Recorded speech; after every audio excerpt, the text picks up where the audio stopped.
Hi you. You've tuned back into the Sniff session with your host Valerie, the niche sampler. And I'm finally testing out what I threatened a couple of episodes ago, which is a audio only episode. So on all platforms, we're only doing sound. I've got a lot to talk about today, as I always say. First, some PR that came in and things that I've been wearing. Then I will talk about my thoughts on what's happening to the fragrance field. Last week, we discussed how I think that a large portion of the market is going to be reclaimed by designer brands and their luxury lines because they can produce niche quality fragrances with the added benefit of the fame of the name.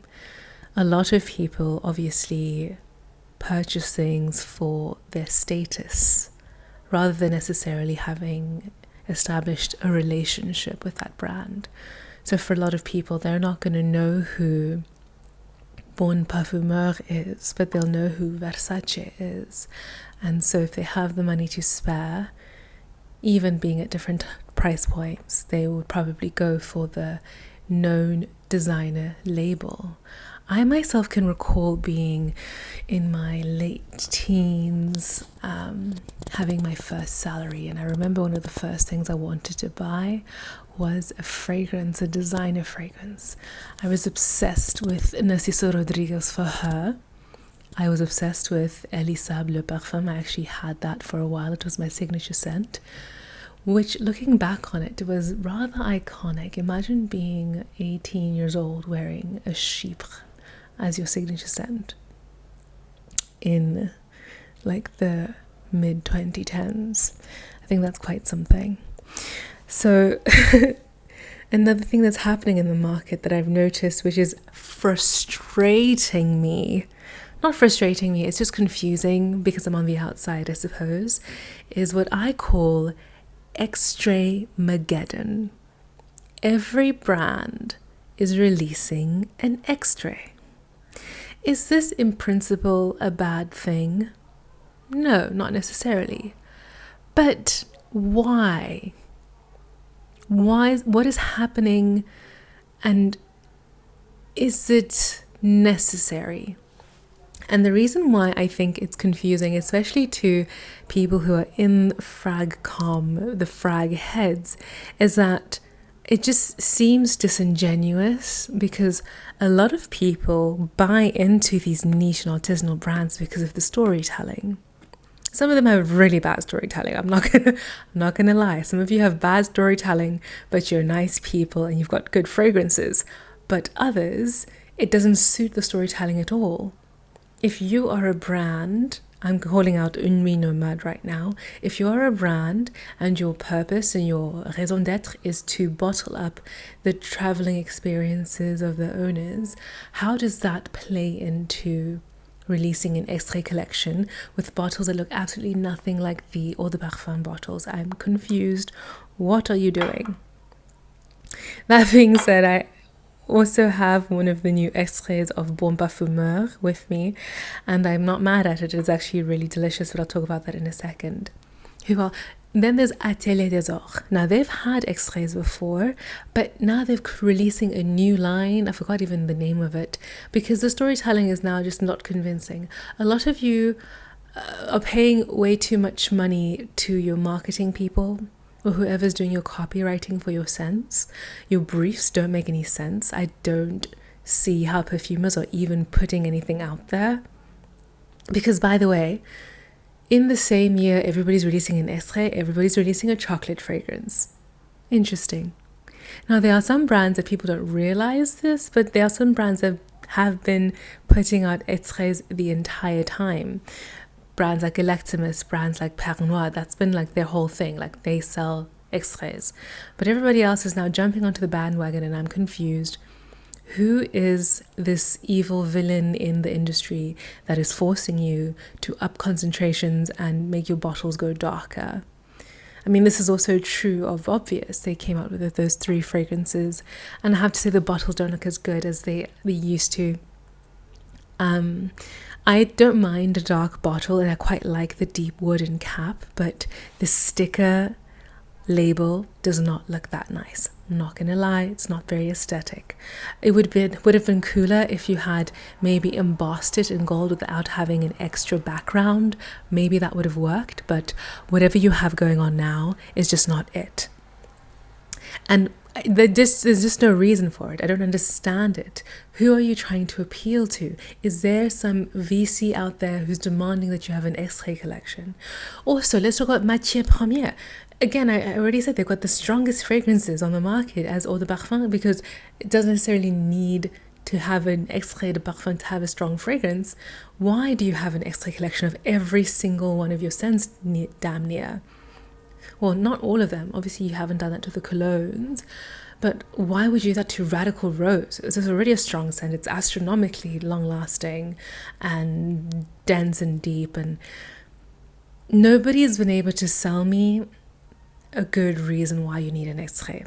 But let's go back to Atelier des Ors, because it's a French brand. And now that I saw their new collection, I couldn't really tell you what their purpose is. Who are they? And I think this is also what happens when you're very, very selective about who you work with. I'm not trying to toot my own horn, but the brands that work with smaller creators get attention to detail by those creators. Because I know Atelier des Ors tends to work with people that have larger followings, but those are the people who are going to mention your fragrance maybe one time among the hundreds of other brands that they have that actually pay them money. And nobody's going to know who you are and what you do. Because I don't know what this brand's about. I'm on the website right now, which is another benefit of not having to film my face. So it's an artistic perfumery house inspired by the magnificence of haute parfumerie. That means absolutely nothing. And don't get me wrong, I don't actually hate the brand. I mean, I have Lune Feline, it's fantastic. Their rose fragrance is also fantastic. And I smelt their Blue Madeleine, also fantastic. They sent me a bottle of Pink Me Up, which has a place in a fragrance collection, just not mine. I realized I've been wearing it here or there, and I realized it's just not directly something I'm in love with. In fact, I'm doing a lot of culling at the moment of fragrances. But so now they say they put the heritage, know-how, and French savoir-faire into each fragrance to make a strong statement in terms of olfaction, design, and a certain aesthetic that communicates refinement and timeless elegance. Okay, fine. So then let's look at one of your two new extraits in your collection abstraction. Kawa Karda Extrait. So this is a fragrance based around the cardamom, I believe, right? That's what Kawa Karda means. Oh no, it's coffee. Sorry. It's coffee. And I think there is a cardamom note. Yes. And so what does coffee and Turkish tradition have to do with Atelier des Ors? What exactly are you communicating? What is the artistry behind this, and how does this actually align with your brand? The copy is just not believable.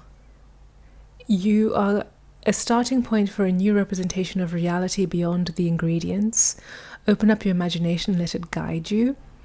Okay, but how does a coffee cardamom and a cacao cardamom fragrance do that? How does it achieve that?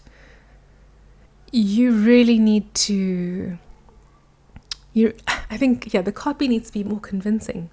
I mean, I do stand the fact that all of the fragrances are vegan and not tested on animals, but these are the things that now are becoming more important than ever, because there are a lot of critical people besides me that are watching for things like this. And who else did... The brand that I'm actually going to highlight today is also releasing extraits. The headliner for the day is going to be Atelier Materi which I reviewed years ago, and I actually love many of their fragrances, and I don't own any. Actually, that's a lie, I do own one. It's also on the giveaway pile, because if it's not a love in my collection, it's going. Always going to be relegated into being a room spray. So I just need to find where to put these things. And I genuinely don't have... I think I'm in a space in life where I'm very overwhelmed by everything, so I'm just culling things that just don't feel right, don't feel good. I'm definitely going to take a step back from TikTok. It just seems like it's not a platform for my style of content, so I'm just going to use it to make content, because I like being able to download my videos off of that. But other than that, I'm just going to be posting on the photo app my reviews, shorter reviews than usual. Of course, I'll still post on TikTok from time to time, because that's where the majority of my community is, but I think I'm just going to migrate more towards algorithms that make better sense, because I mean, in theory, on TikTok, not even 1% of my audience sees my stuff, but on Instagram, my viewership is approximately 50% of my following, and that feels like a good return for me. And what's even better is that things can still get more views even if you're not pushing them all of the time. And while I haven't gone viral, I think that my Reels numbers are quite consistently good. So I think I'm just going to focus more of my energy on Instagram, and of course on this podcast. I was at a place at some point I was so overwhelmed I wanted to stop everything, but then I realized I do actually enjoy chatting about fragrances in a more long form way, where I can take my time and just have a dedicated audience who are interested and who show up every week and listen. And if this is something that can help you get through your chores, I'm so happy to have that happen. So yes, Extraitmaggedon is doing my head in, and this is also inspiring in a way, because I did want to somehow host lives with founders to discuss the industry, to discuss their brand, to discuss their perspectives, just so that we can get more of a behind the scenes. I already know exactly who I would want to have on.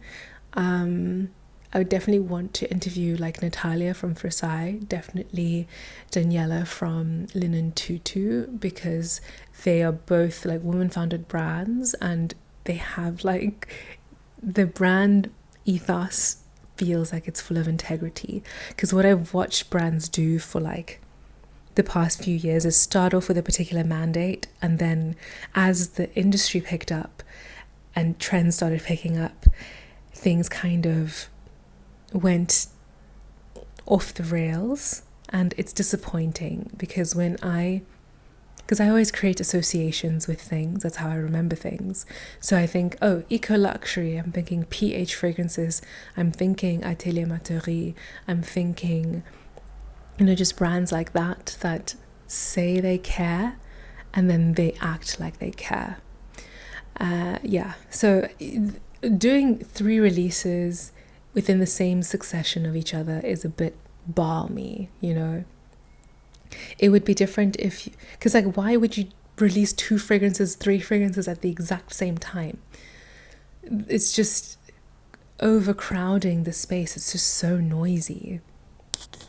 And I do realize that part of my interpretation of this could be due to my own personal place in life, not necessarily because of the actions of the industry. So if you have a different opinion on that, please let me know.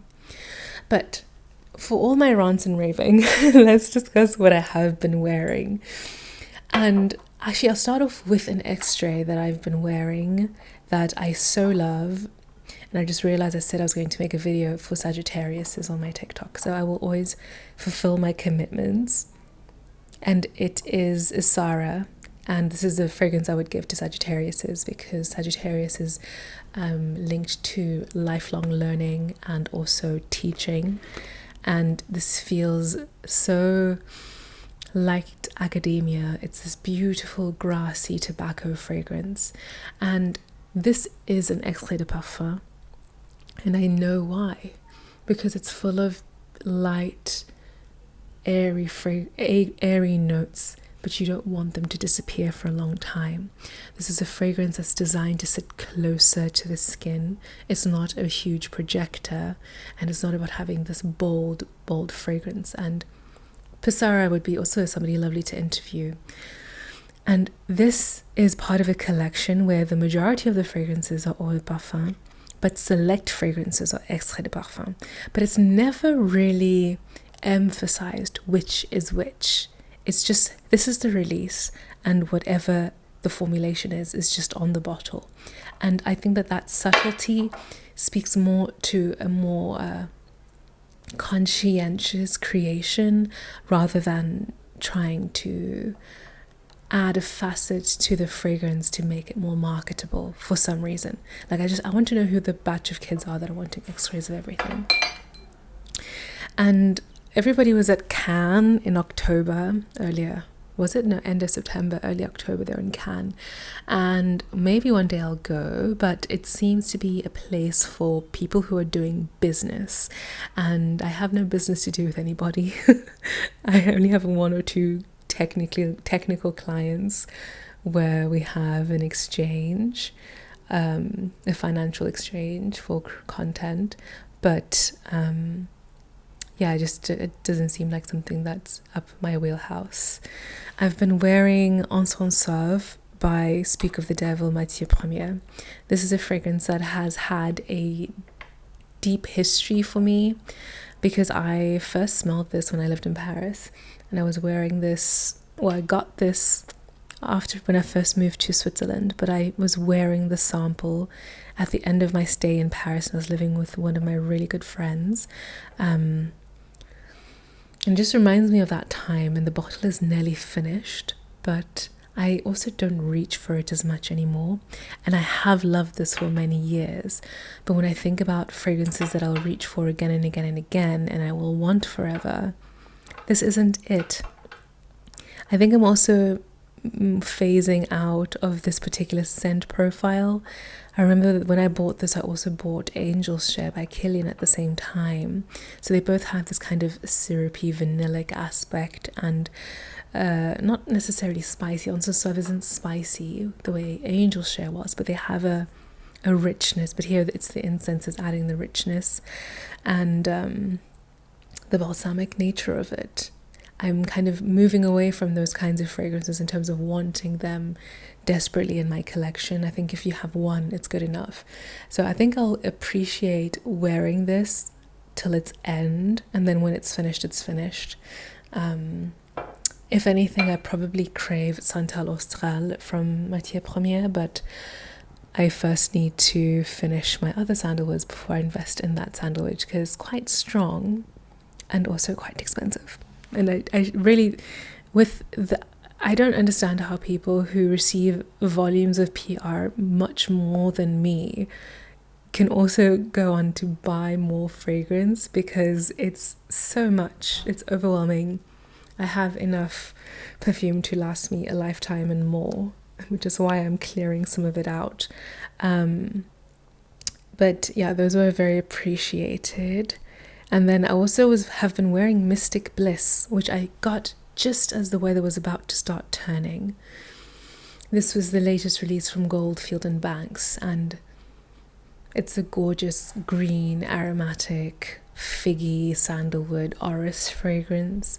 I think this botanical collection of Goldfield and Banks is fantastic. I think I still love Island Lush the most, if I'm honest. And then I think Mystic Bliss and Silky Woods stand in similar arenas in terms of my favoritism, but I still have a travel size. I think I decanted some for a friend, but I really like this, but I have just enough of it in this travel size. But I got to shop that on Obvious, this main website seller in Paris, which is Liquide Bar à Parfum. And I keep checking every day to see if they have the new Liquide Imaginaire fragrance in yet. They do. And they have the new artistes. Okay, so here... This is terrible. This is €250, but I know I'm going to get a birthday voucher. So the thing is, I don't, in theory, blind buy. And in theory, this would not be a blind buy, because I smelled this earlier this year in March at Extraitmaggedon at the end of a Goldfield and Banks party. And I loved it from what I recall. But of course, I shouldn't just blindly purchase it. But what I can do is buy something smaller and then request samples of Lunatic and then the artiste fragrances. And that's exactly what I'm going to do. Or maybe Jovoy has it in as well, because then I can actually just buy a sample directly, because sometimes it's a little bit crazy to be shopping that way. But yeah, this is my one, not my one, but it's one of my Eldorados, which is being noticed by Electimuss, like properly noticed. Just being able to go to one event, shake Philippe de Mio's hand and say, I'm a big fan. Just that. But speaking of recognition, we have had some progress in the niche sampler universe in terms of interacting with different parties in the fragrance marketing content creation space. So I think we already spoke about going to the Lancôme event, where they've created a line of rose fragrances. I also got tapped, which goes into the next fragrance I've been wearing a lot. I was tapped by the PR lady who handles Versace Atelier in Switzerland.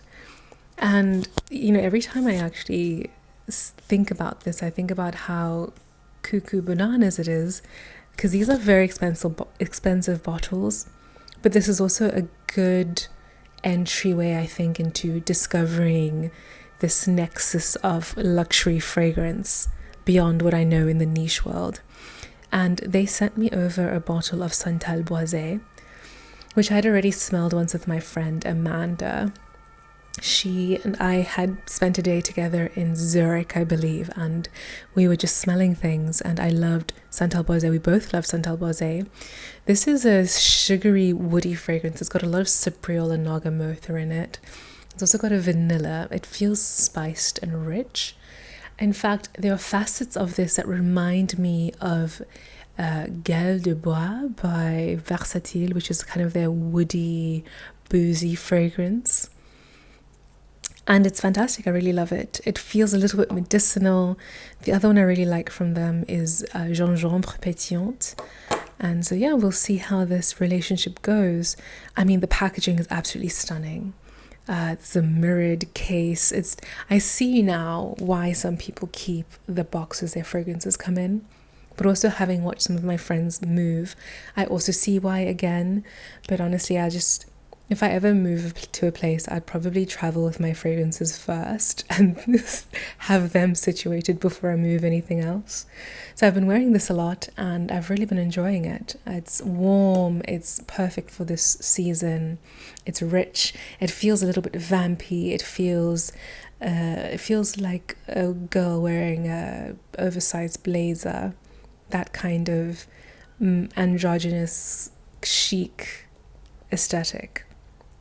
I also have the new Parfumeur Extrait, which is Iris Cartagena, which is kind of a good segue into the theme of winter, which nobody's really spoken about, but the theme of winter is chocolate. Everybody is releasing a chocolate gourmand, and Iris Cartagena is one of those.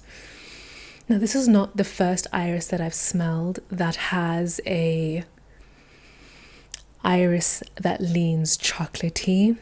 This is very good though. It's got a very vegetal and green iris, and because it's an extrait, it really packs a punch. But what I really love about this is that it's so buttery. Now, there is a buttery facet of sandalwood temple, which is one of my all-time favorite sandalwoods, but it's also here in this iris that you just can't get enough of it. And it's a beautiful layering fragrance as well. And one thing that Maria pointed out, which now I can't unsee, thank you Maria if you're listening to this, is that the font, because this one has a name. Usually Bon Parfumeur fragrances don't have names, it just has a number. But the name is Iris Cartagena. But the font for the name that's printed on the bottle is different to the font that is used to print the word Bon Parfumeur. And it's also different to the font that has the description of Extrait de Parfum on the side of the bottle. I don't know why the illustrator or the designer hates the brand, but they should fix that. It's really, really upsetting me and my homegirls. But they do say for design, I believe, I did not go to design school, these are just things I've picked up here and there along the journey of life, that 3 different fonts maximum are acceptable.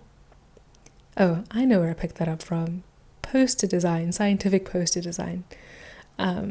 But yeah, so that's what they're telling the scientists. So you designers in the world, tell me if that's true or false. Then I also was wearing the new Versace fragrance, speaking of, which they sent me. And I was really surprised because they just said it was a sample and it was actually a whole bottle of the stuff. And that is their new chicken skin weed and beer fragrance. It's really strange, but it finishes off kind of as a herbal, musky, buttery fragrance, which is actually quite pleasant. So it's not something that I would turn my nose up at, but it's also not necessarily something I would tell you to go out and buy.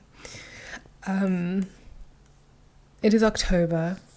It is the 14th of October, meaning we have exactly 2 weeks until I turn 29 and enter my 30th year. And I've been thinking about what presents I want to purchase for myself. Now, I'm very tempted to just re-up on my bottle of Spice d'Arnaud and then call it a day. But then I think I'm going to get myself a bottle of Gabar Ground, or at the very least I'm going to get the candle because it's candle season. And they have these beautiful chrome housing, and it's just a little chic moment. So I'm going to use my little discount code for that. And honestly, if you think about all of the candles that exist in the world, it's actually not too bad to have a beautiful chrome housing for 56 francs compared to other luxury candles. But I also should check Versatile because they also have new candles coming in. But I want to know what the pricing is like to manufacture a candle. And this is not to try and weigh up how badly people are ripping us off, but I just want to know like what's the tea there. Why can Bath and Body Works sell me a 500 gram candle for the same price you're selling me a 230 gram candle? Versatile are selling theirs for, well, it's showing me the price at 32 euro, but that's because I'm in Switzerland, so they're taking off the tax. But yeah, I might grab one of these as well. Ooh, that was such a long tangent.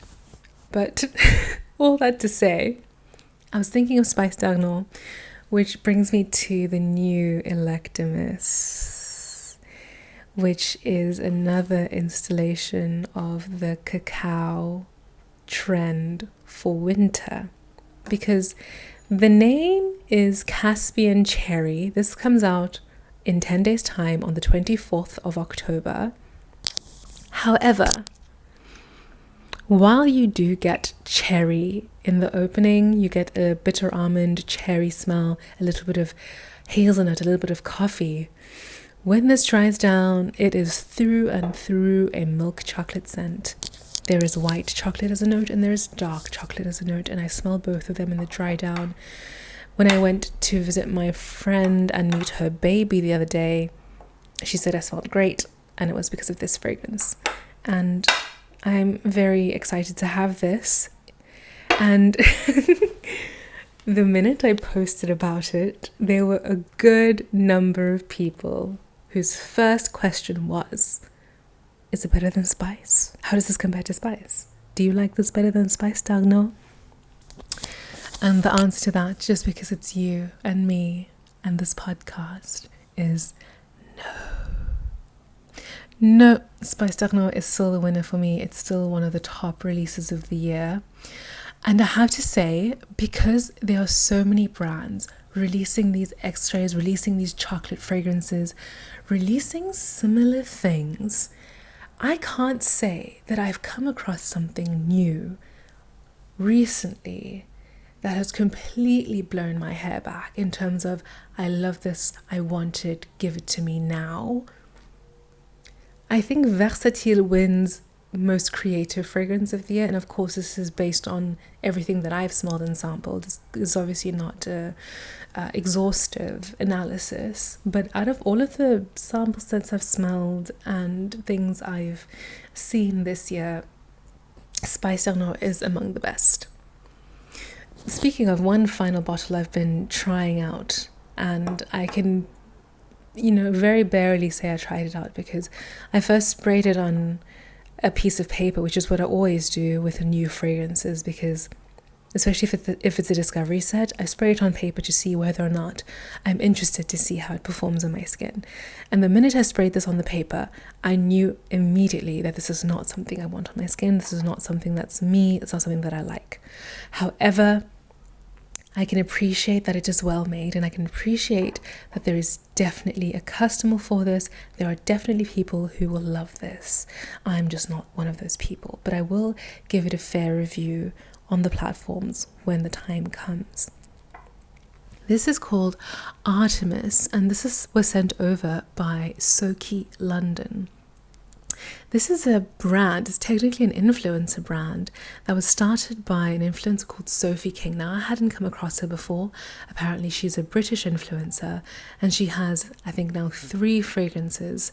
It comes in this cute little jewel-shaped bottle. It has sapphire blue coloring and a shiny silver cap, which, by the way, let's stop with the reflective caps. At least if you want people to post about it on social media, because sometimes I am in my dressing gown when I'm taking these pictures, and if anybody zooms in on the right picture, you'll be able to see that. That's a bit of tongue-in-cheek, I don't really care.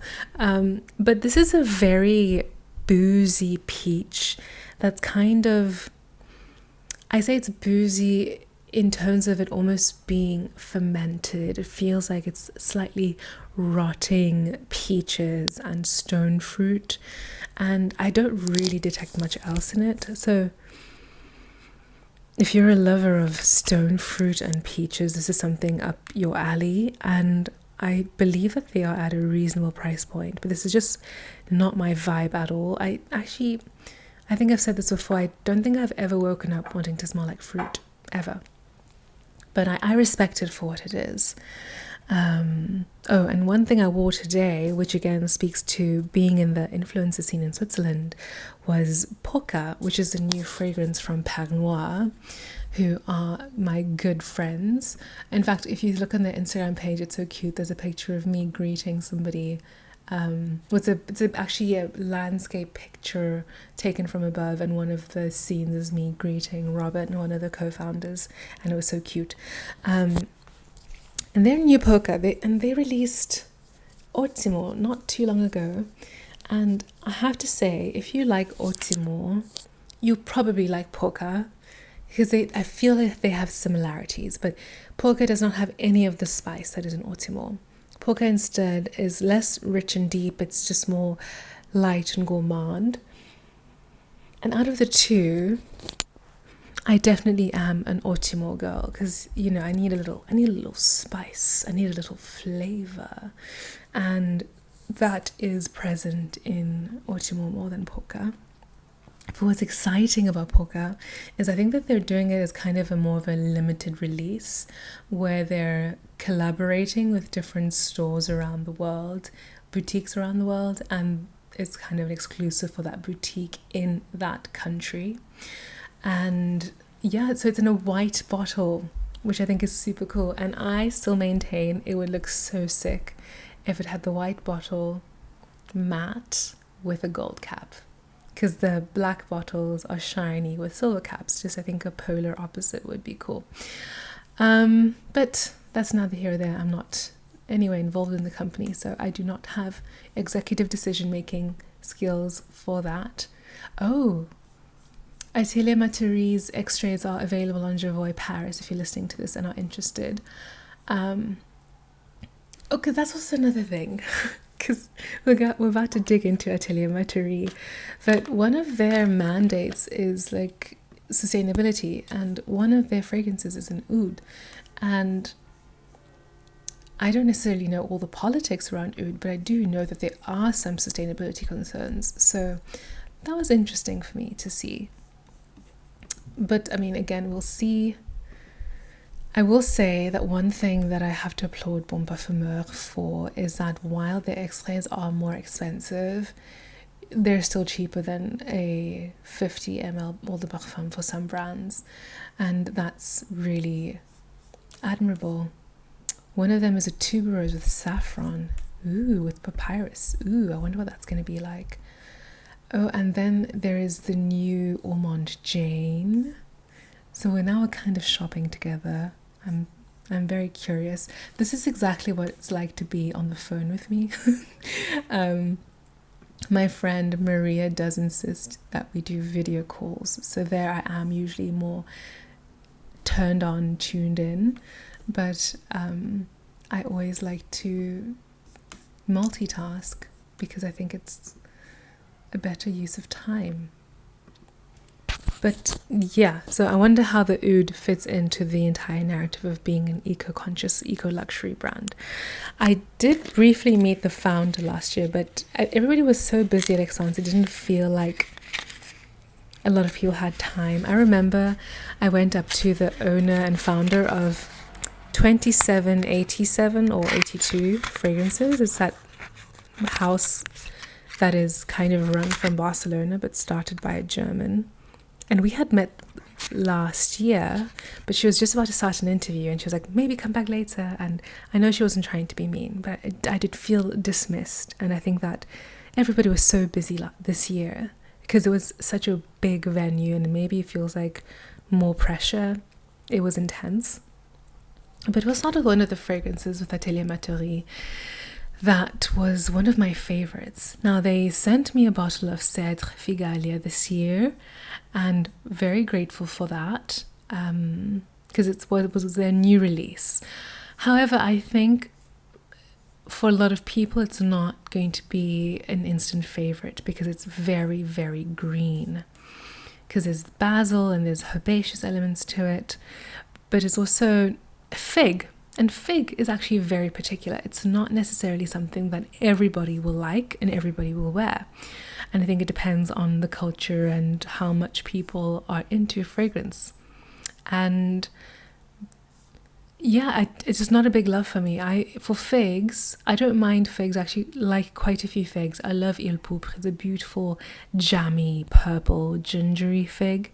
I also really love Swim by Gabbard, which to me was the perfect green fig. I even fell out of love with Fig Infusion by Essential Parfum because, and this is why I don't like Santal Blonde anymore from Atelier Materi, because the sandalwood feels rubbery. And I don't know if that's because they're using a synthetic accord in there that doesn't work, but it feels rubbery. Now, Santal Blonde, if it were just a little bit creamier, would be amazing. However, if you do like spicy sandalwoods, because there is a gap in the market, this is one you could try. But one of their, actually, to give them their dues, Atelier Materi has very chic packaging and very unique scents.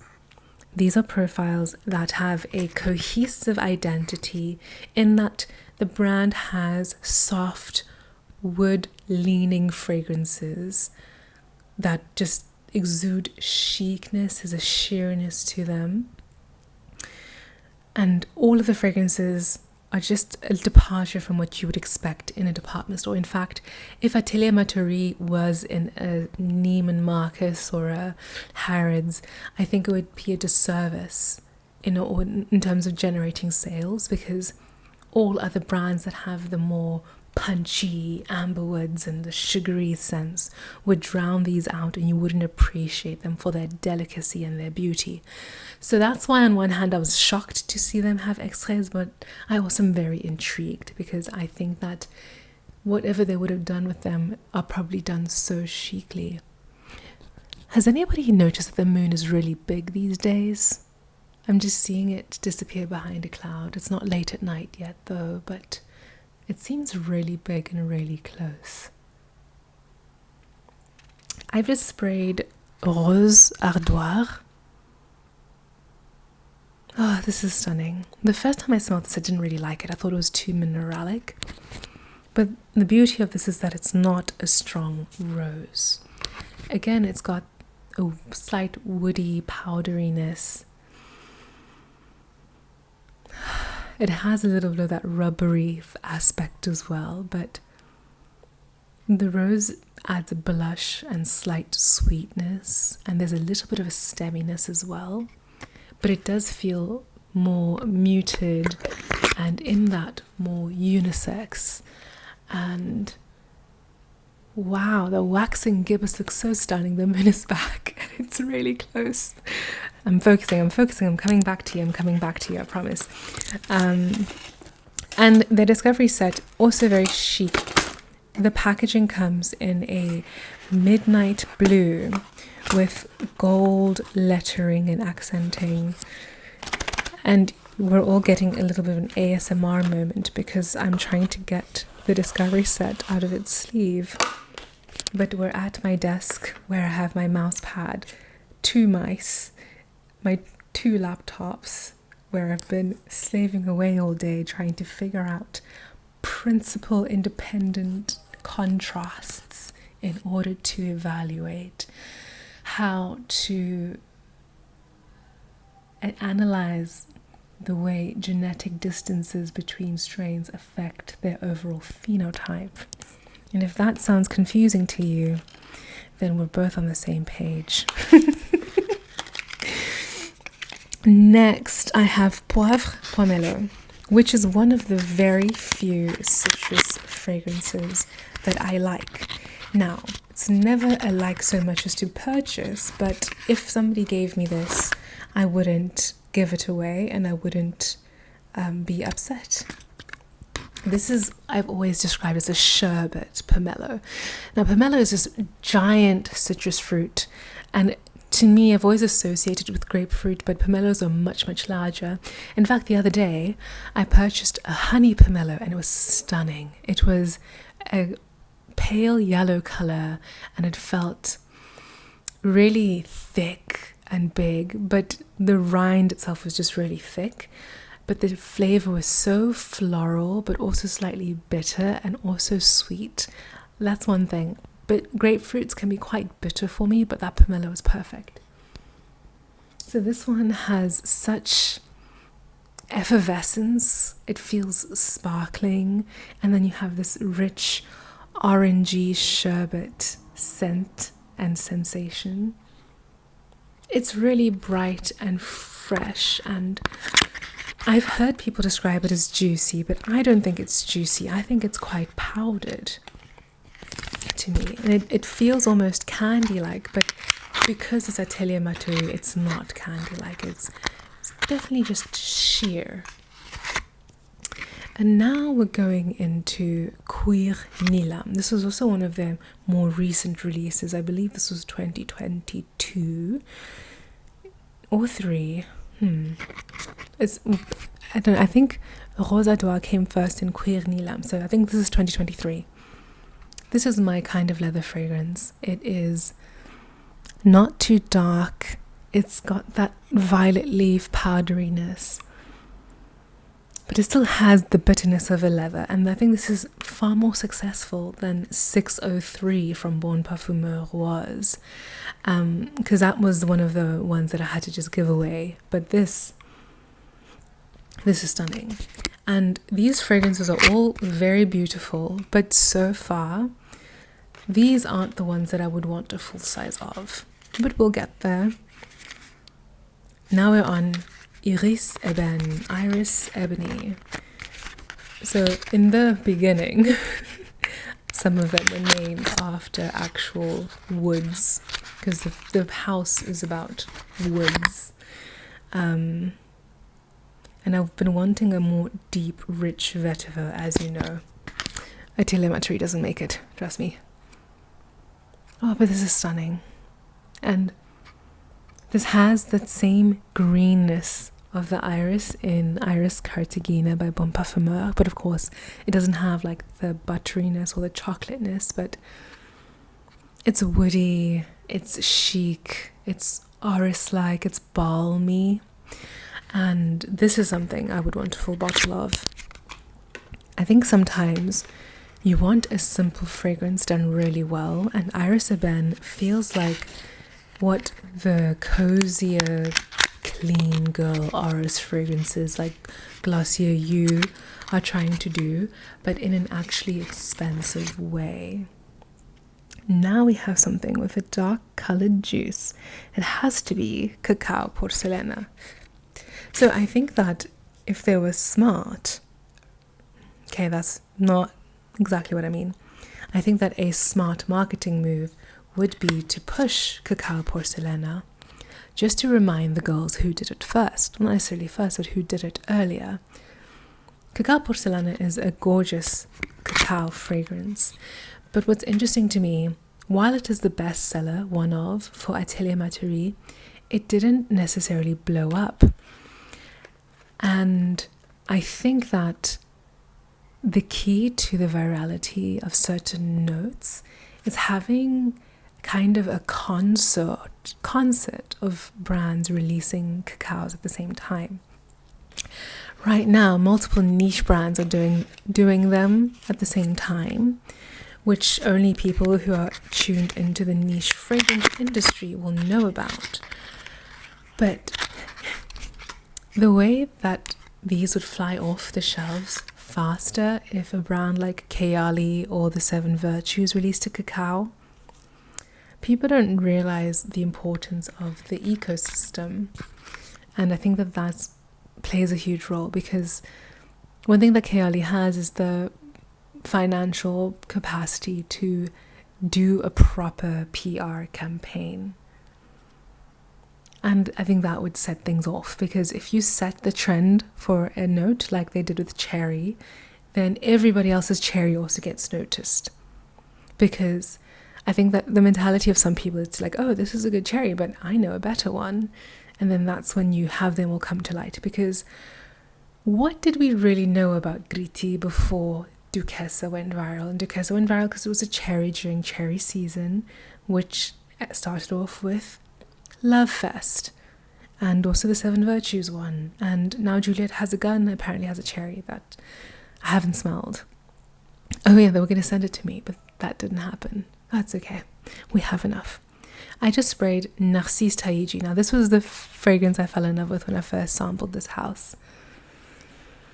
And it's hard to describe, except if you've smelled Berenia by Hermes or H24 by Hermes, because it's kind of in the same wheelhouse. You have this narcissus note that's very particular that you can't miss.